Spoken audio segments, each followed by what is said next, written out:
So my dad, really, I love my dad. He's one of the greatest guys. He taught me a lot of things.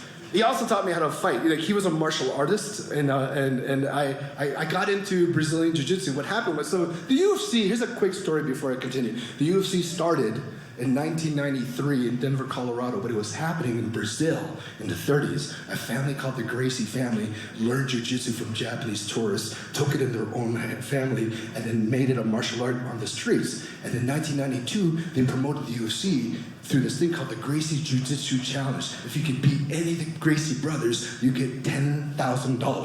So in 1992, when I was 18, I flew to California to fight one of the brothers. And as you can tell, I'm doing stand-up comedy because the fight didn't go too well.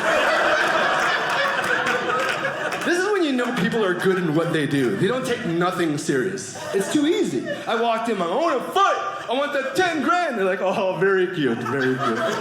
Sign the waiver. After you lose, we have cookies and milk for you. I'm like, how you know I'm gonna lose? You took off your shirt, you're a B cup, you will lose. So I put my shirt back on. And then in wrestling, I had to fight this guy, Royce Gracie. Now, Royce Gracie in 1992, nobody knew who he was, but he won the first 2 UFCs, right?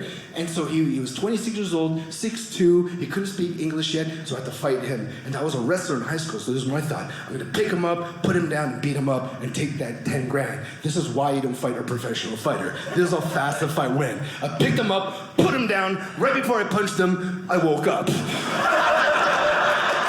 What happened was I charged him, right? Grabbed his legs and picked him up over my head. I thought I won it right away. I didn't know there were counters to different moves.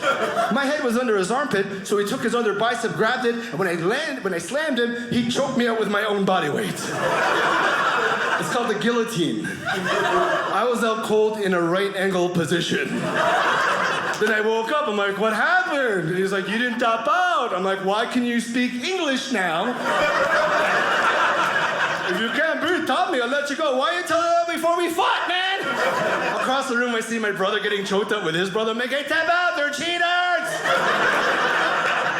You ever learn something in life when you're a child or younger, then it comes back to you years later? It's such a weird thing, right? I remember when I was, that was 18, so literally 20 years later, my brother and I in a bar, we see this fight, these guys are beating up these 2 guys, and we're like, that was crazy. And they're like, you want some too? And I was like, no, I've eaten, I'm full, right? And that got them pissed, so they charged us and put us against the wall and tried to take us down by our legs. I let it beat. I turned to my brother and go, we know the counter to this move.